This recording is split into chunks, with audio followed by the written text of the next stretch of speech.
Le règne de 1000 ans sur la terre. Ouvrage écrit par André Lamorte, Ralph Challis, Eric Sauer et F. A. Tadford.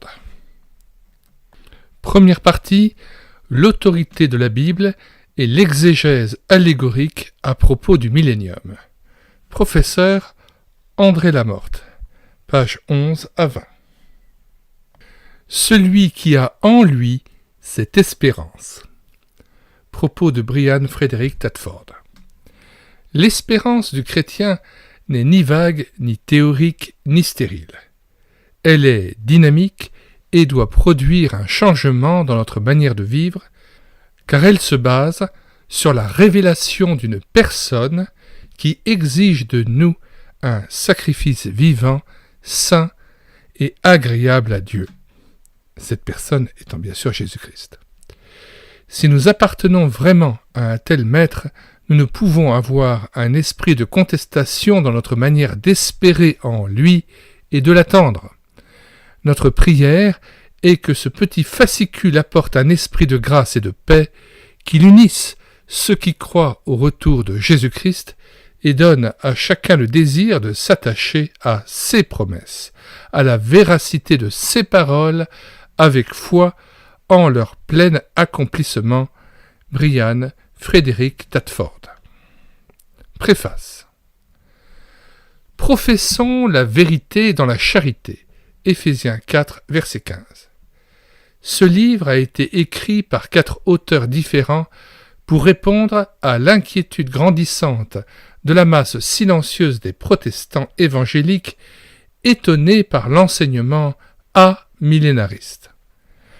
Attristés par certaines déclarations, articles, livres et enseignements faisant autorité dans les écoles bibliques et facultés de théologie, les éditeurs de CIFEM, après bien des hésitations et mûres réflexions devant Dieu, ont décidé, avec le concours d'hommes compétents, de publier une série d'études théologiques sur le pré-millénarisme. Nous dédions ce livre à tous ceux qui, par manque de connaissances bibliques ou de temps, se sentent frustrés de ne pouvoir répondre, Bible en main, à une argumentation qu'ils ne peuvent approuver intérieurement. Voici donc une exégèse scripturaire qui leur permettra d'approfondir et d'enseigner leurs convictions.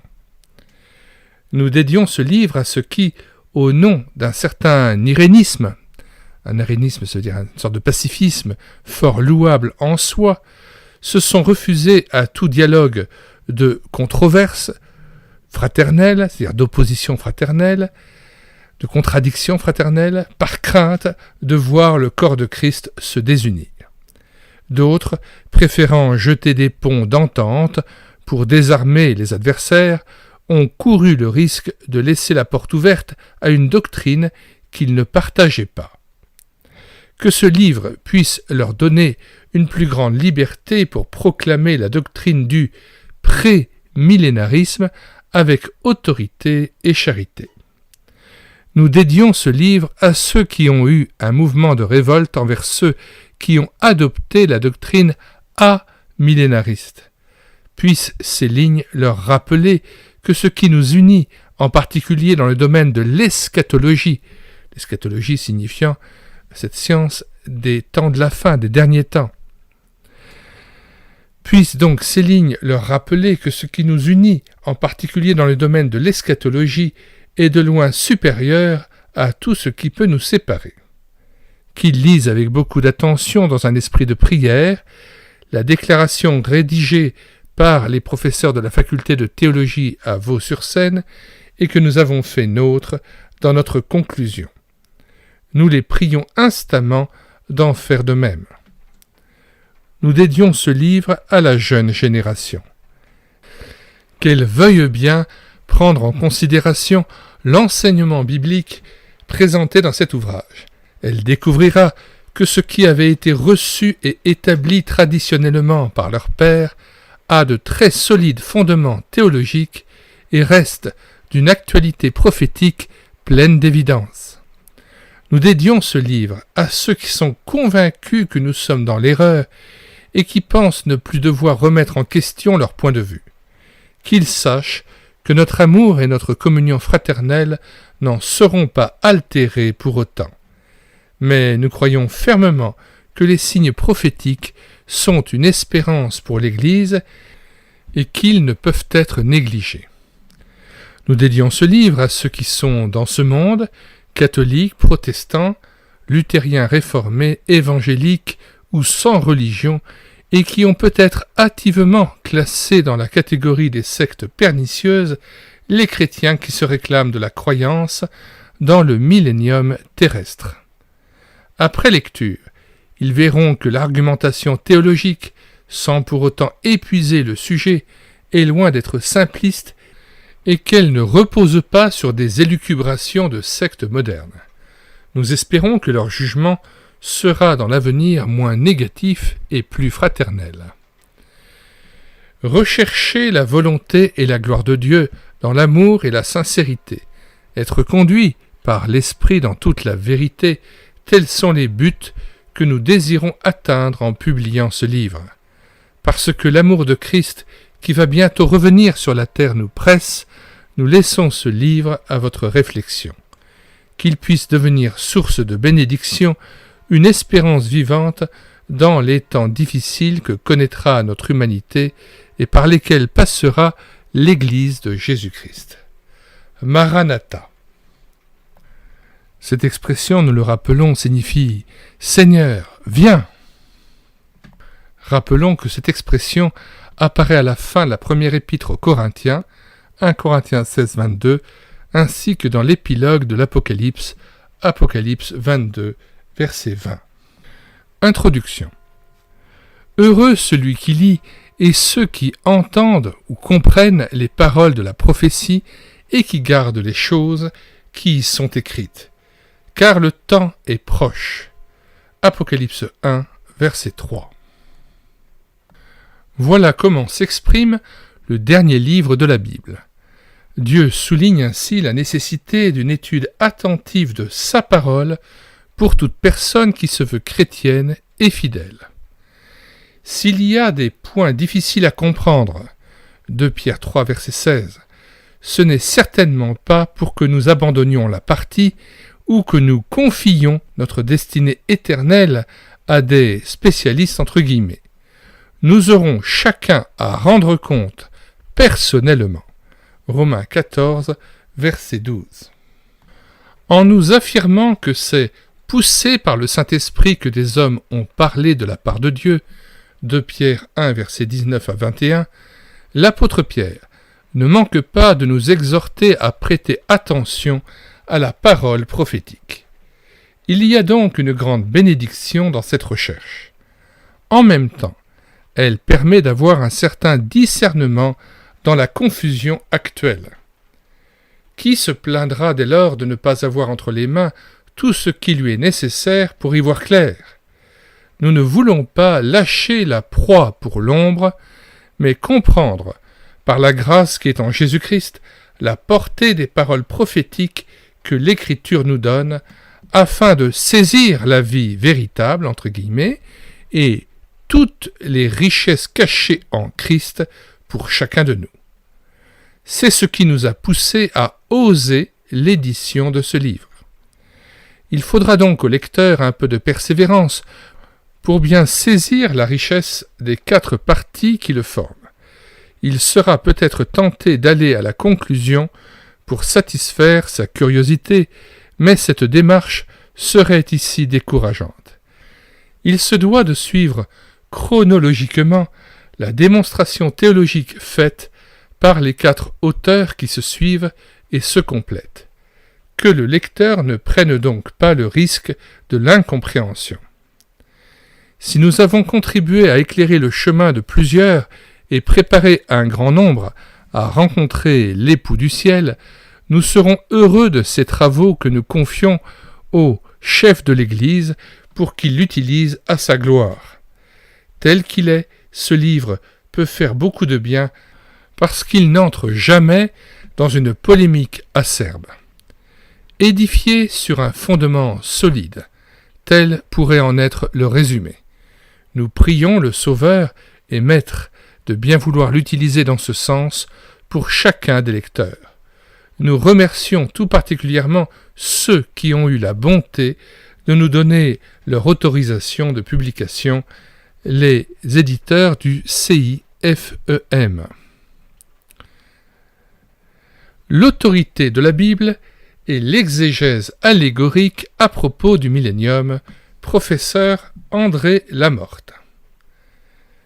Cette partie explique par une étude courte et complète la définition de ce qu'est l'amillénarisme, la négation, et le pré-millénarisme avant le millénium.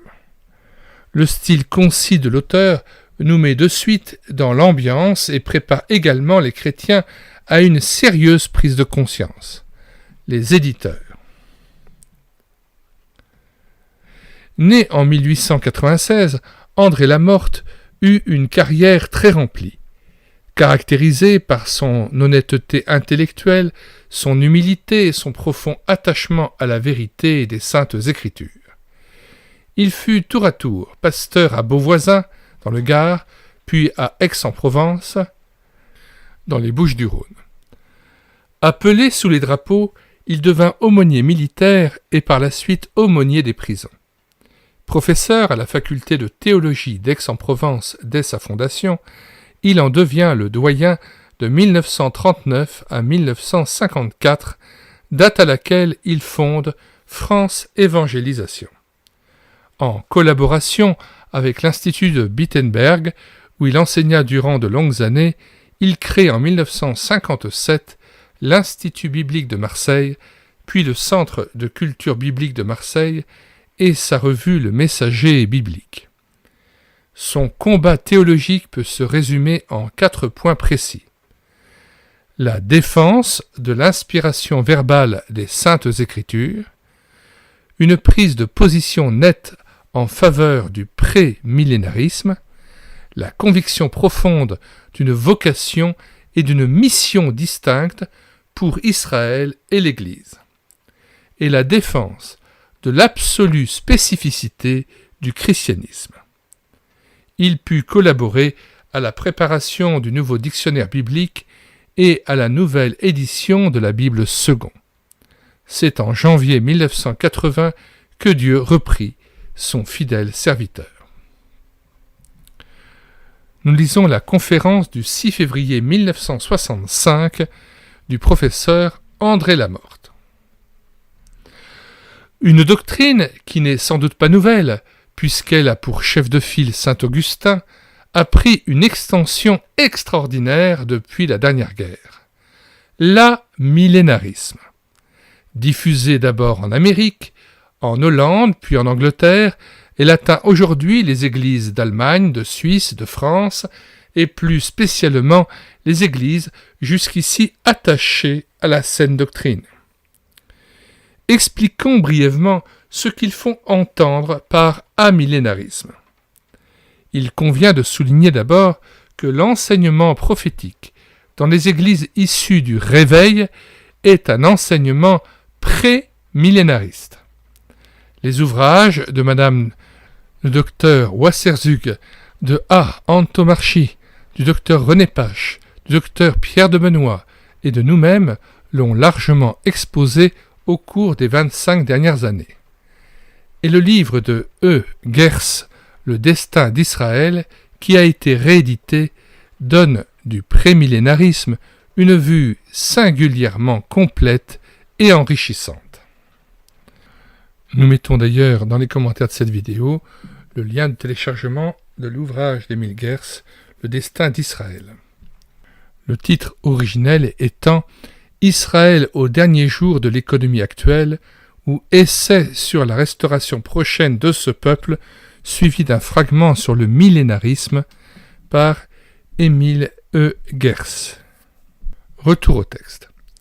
Le terme prémillénarisme est formé du substantif millénarisme, de millénium, 1000 ans, et du préfixe pré, qui signifie avant. Le substantif accuse la croyance au règne de Christ sur la terre pendant 1000 ans. selon les données de l'Ancien Testament et du livre de l'Apocalypse, Apocalypse 20. Monsieur Lamorte, en employant le verbe « accuser », veut exprimer le fait que le substantif prémillénarisme révèle la croyance au règne de Christ sur la terre pendant 1000 ans, selon les données de l'Ancien Testament et du livre de l'Apocalypse, confère Apocalypse 20. Le préfixe « pré » précise que le retour glorieux du Christ aura lieu avant l'établissement de ce règne et pour présider à cet établissement. En résumé, le prémillénarisme enseigne que l'Église sera enlevée à la rencontre du Seigneur dans les airs, ensuite aura lieu le retour du Seigneur, et c'est alors que commencera le millénium. Entre l'enlèvement de l'Église et le millénium se place la grande tribulation et le jugement des nations. Il enseigne également 2 résurrections.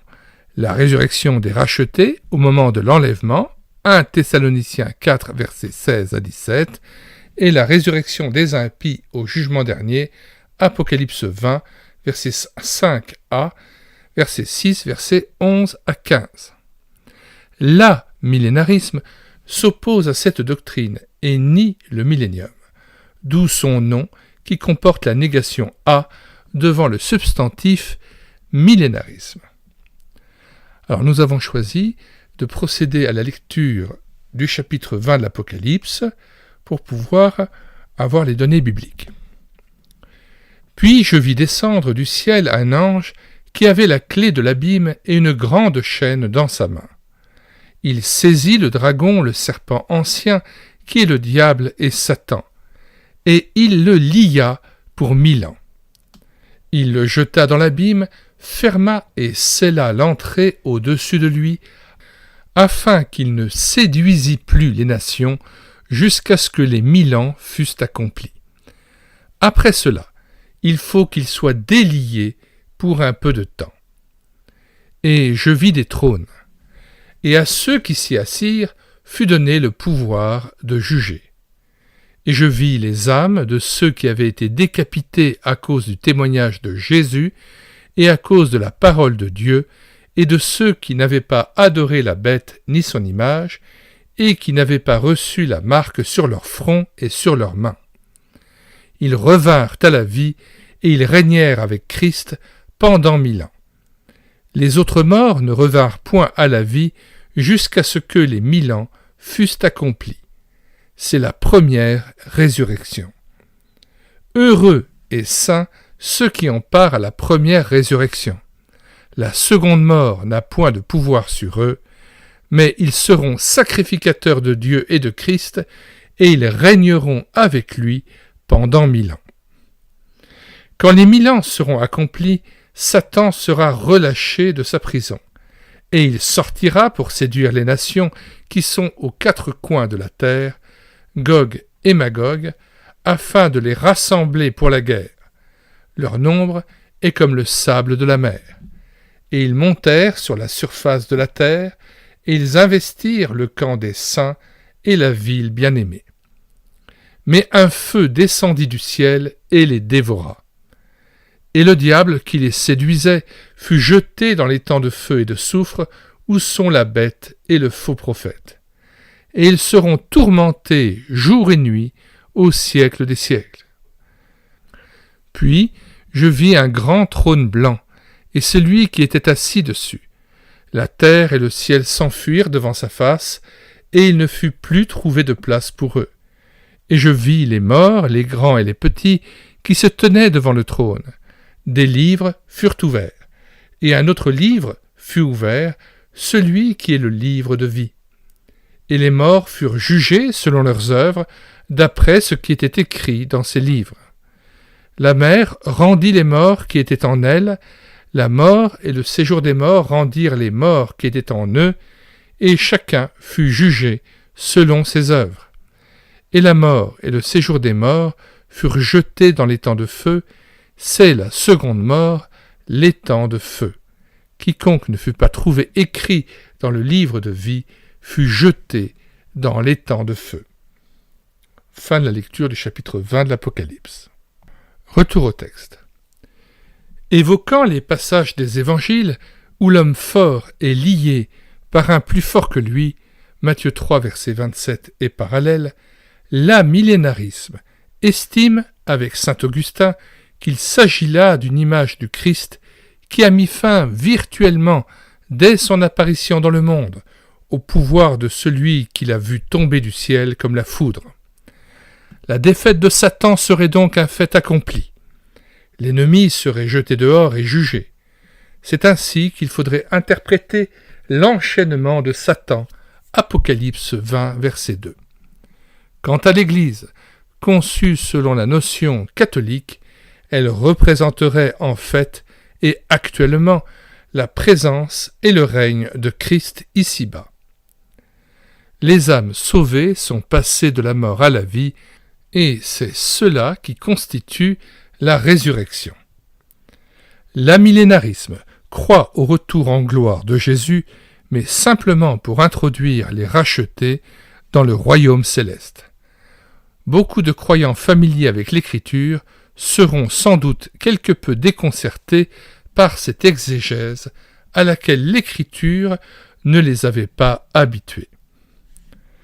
À ces explications liminaires, nous devons ajouter quelques réflexions sur la doctrine amillénariste en comparant celle-ci avec l'Écriture en quelques thèmes essentiels. Avec l'amillénarisme, nous sommes loin des présuppositions choquantes qui ruinent sans scrupule les fondements canoniques de la parole de Dieu. Mais le danger est d'autant plus redoutable que la méthode comporte des formes plus subtiles.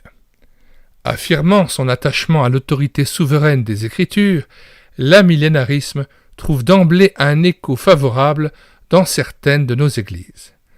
Toutefois, un examen assez superficiel de la doctrine nous révèle ses tendances à la fois libéralisantes et antisémites. Sans doute, ce dernier aspect ne revêt-il pas une forme sociale et spécifiquement caractérisée. Les amillénaristes sont des dialecticiens et des humanistes.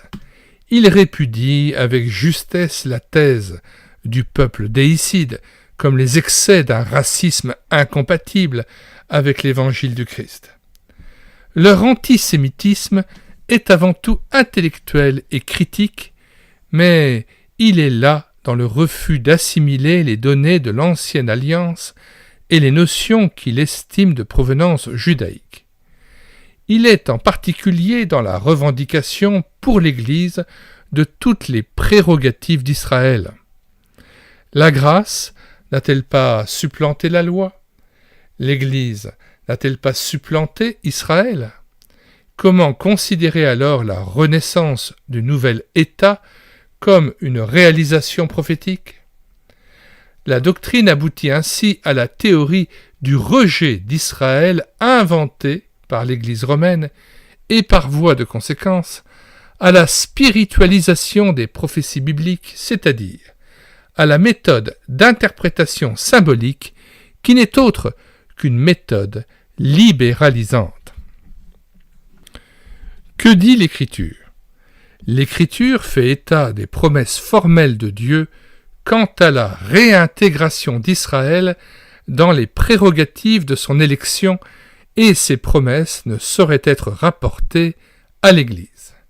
Qu'on relise Ésaïe 61, versets 5 à 9, Jérémie 31, etc. Saint Paul souligne cette réintégration, Romains 11, verset 15, après avoir proclamé expressément à 2 reprises « Dieu n'a pas rejeté son peuple », Romains 11, versets 1 à 2. Alors nous lisons Romains 11, verset 15, « Car si leur rejet, élection du peuple juif, a été la réconciliation du monde, que sera leur réintégration, sinon une vie d'entre les morts ?» Retour au texte.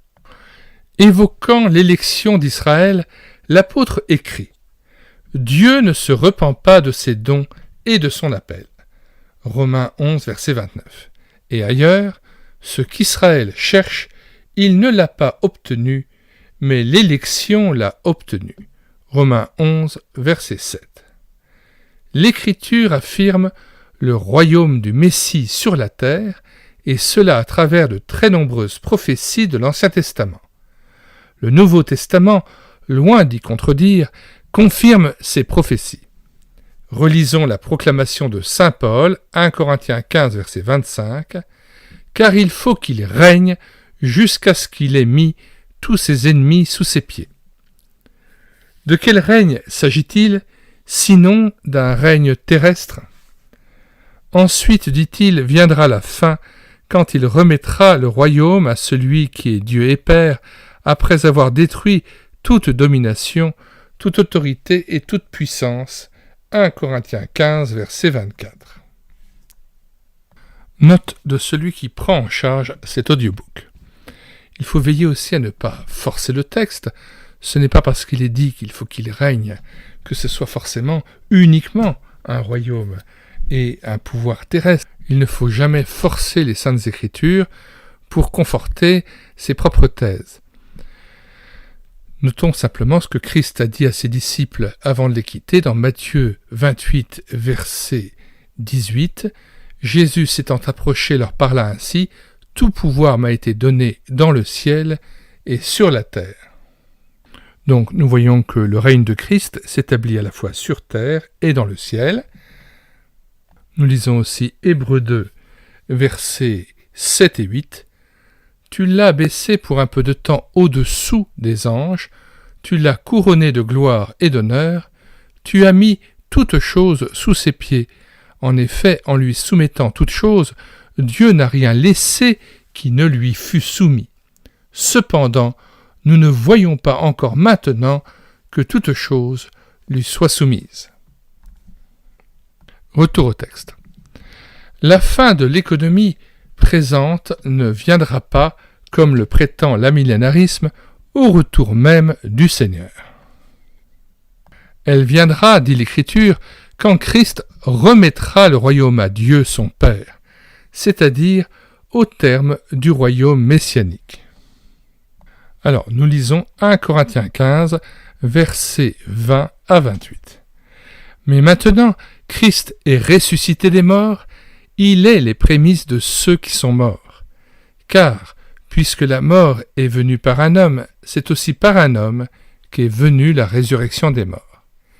Et comme tous meurent en Adam, de même aussi tous revivront en Christ, mais chacun en son rang. Christ comme prémisse, puis ceux qui appartiennent à Christ lors de son avènement. Ensuite viendra la fin, quand il remettra le royaume à celui qui est Dieu et Père, après avoir détruit toute domination, toute autorité et toute puissance. Car il faut qu'il règne jusqu'à ce qu'il ait mis tous les ennemis sous ses pieds. Le dernier ennemi qui sera détruit, c'est la mort. Dieu, en effet, a tout mis sous ses pieds. Mais lorsqu'il dit que tout lui a été soumis, il est évident que celui qui lui a soumis toute chose est excepté. Et lorsque toutes choses lui auront été soumises, alors le Fils lui-même sera soumis à celui qui lui a soumis toutes choses, afin que Dieu soit tout en tous. Retour au texte. Nul doute que l'apôtre parle ici du royaume messianique, car ce n'est pas dans le royaume céleste qui lui succédera que Christ aura à détruire toute domination, toute autorité et toute puissance. Les prophètes, par ailleurs, nous laissent clairement entendre que c'est à Israël converti au Messie que sera donnée, au temps du royaume terrestre, la charge de conduire les nations à la connaissance de Dieu et au salut.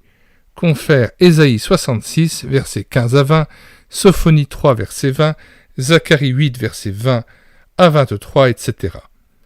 Israël réalisera alors la vocation que Dieu lui avait assignée, celle d'être pour toutes les familles de la terre une source de bénédiction. Confère Genèse 12, versets 2 à 3.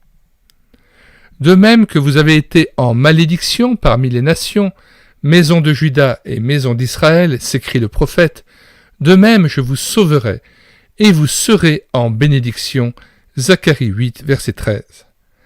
Ces prophéties sont d'une clarté parfaite. Il y est question d'Israël et non point de l'Église. Il y est question de la terre et non point du ciel.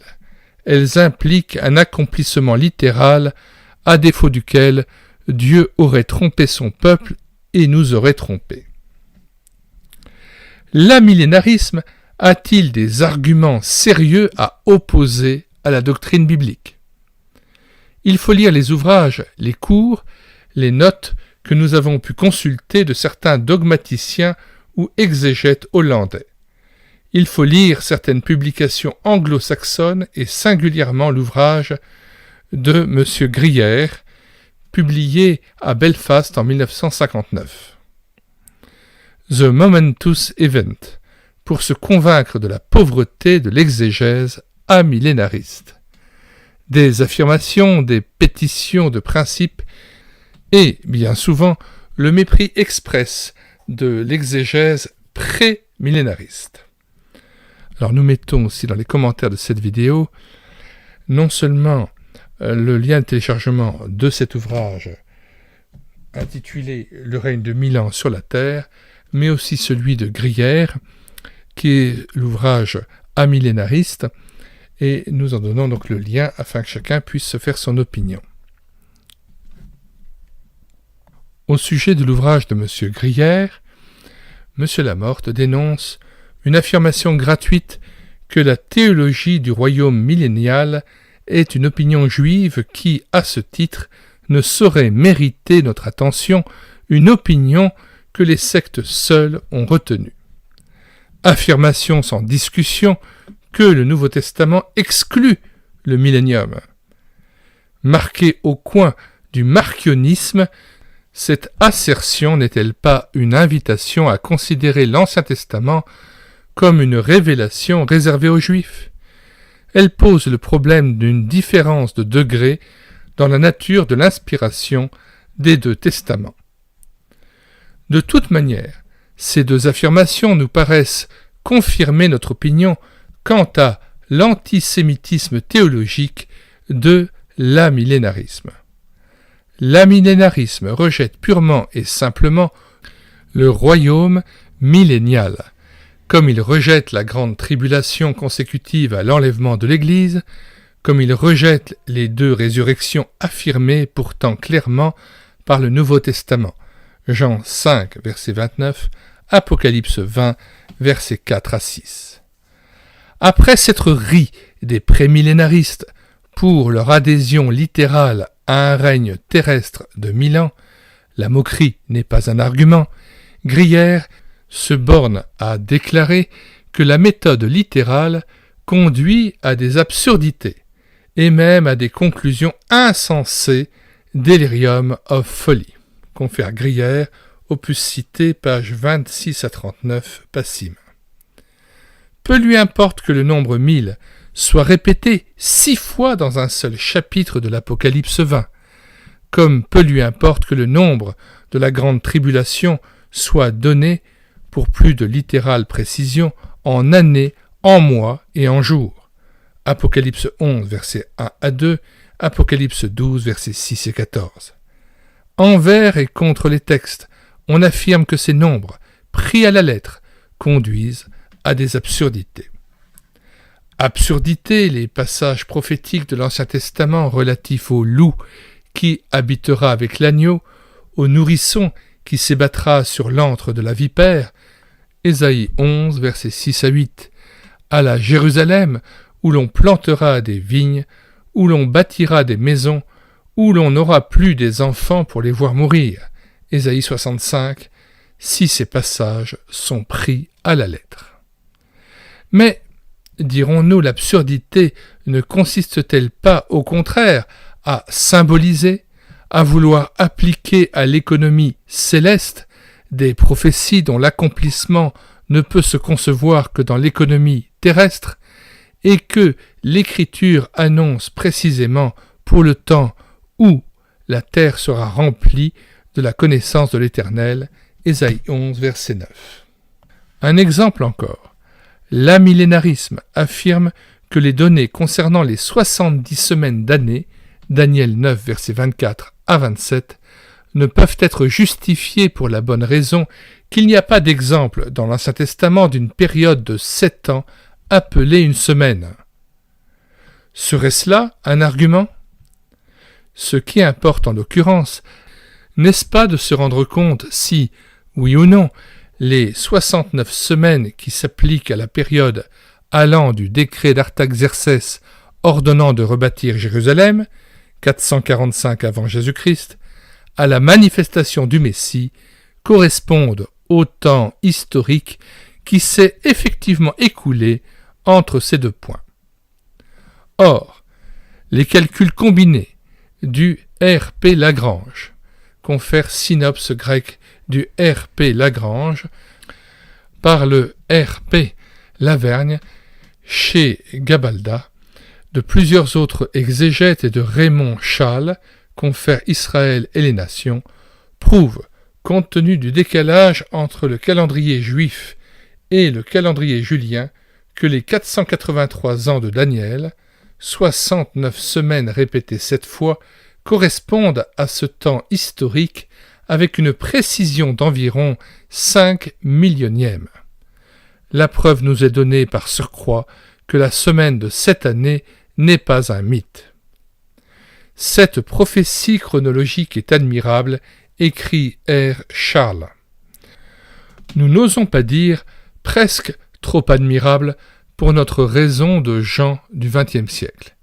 Et il ajoute, si une telle prophétie concernant le premier avènement du Christ s'est réalisée avec une si parfaite exactitude, nous pouvons avoir l'assurance que tout ce qui est dit du deuxième avènement au retour du Christ s'accomplira de même, non en symbole ou allégorie, mais à la lettre. Israël et les nations, Lamar, 2e édition 1960, page 73 à 74. La théologie allégorisante et antisémitisante des amillénaristes nous laisse rêveurs. Leur protestation d'attachement à l'autorité souveraine des Écritures nous apparaît fort sujette à caution, et nous nous demandons ce qui, en fin de compte, pourrait leur interdire de suivre Origène jusqu'au bout, c'est-à-dire jusqu'à faire un symbole du drame du calvaire. Que les croyants prennent garde. Le courant amillénariste constitue pour eux aujourd'hui un grave danger.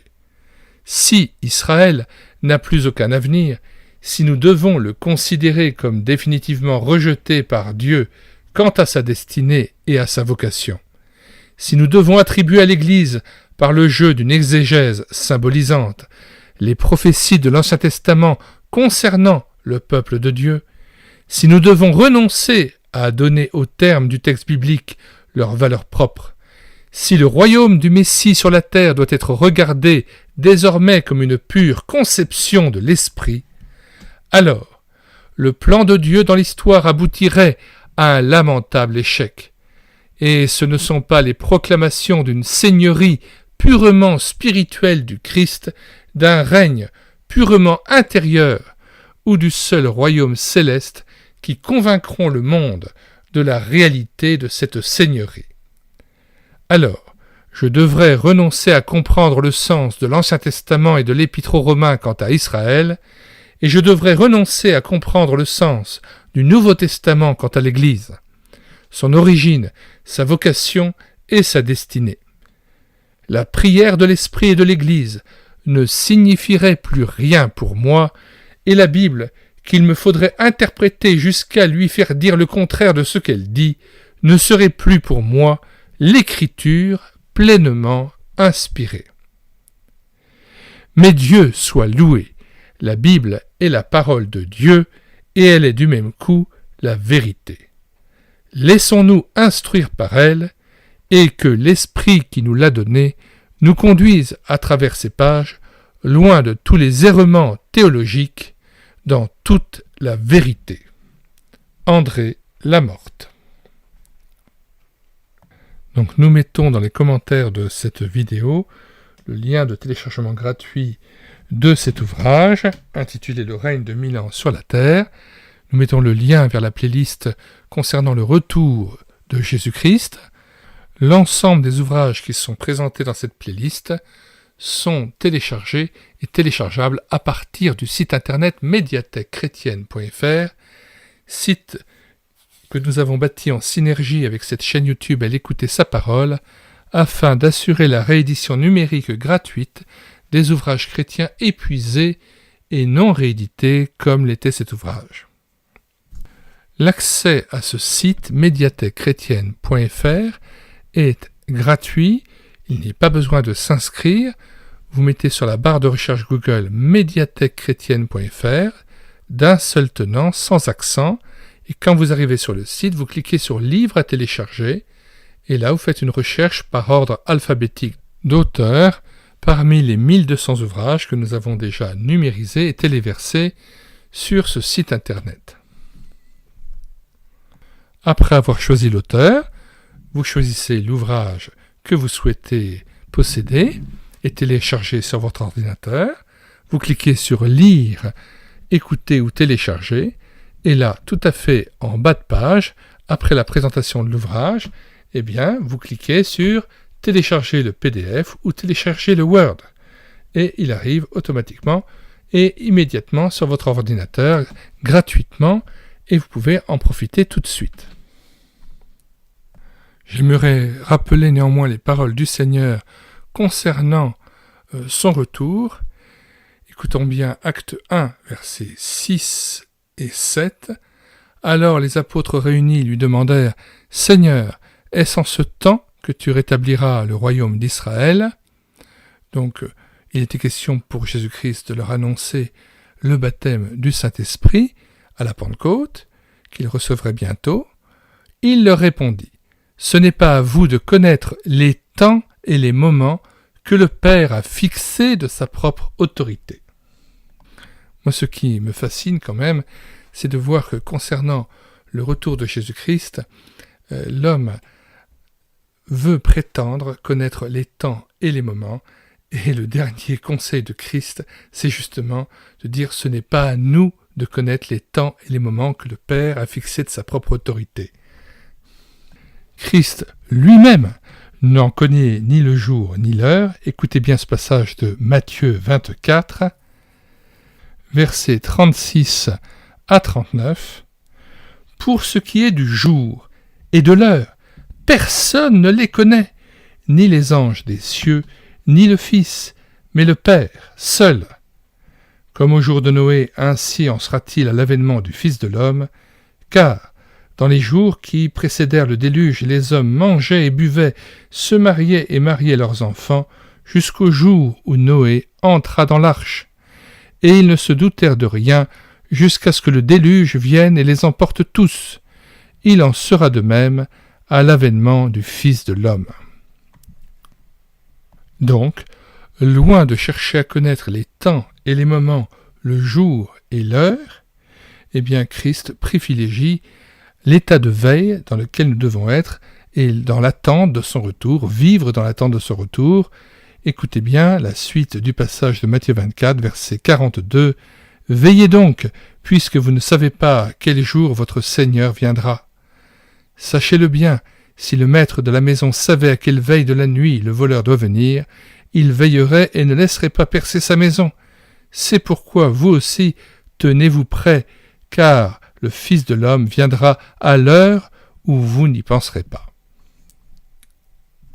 Eh bien, que le Seigneur nous renouvelle dans cet esprit de veille et d'amour pour lui, dans une vie vécue dans l'attente de son retour et dans l'adoration pour lui, qu'il nous renouvelle dans la louange et l'action de grâce.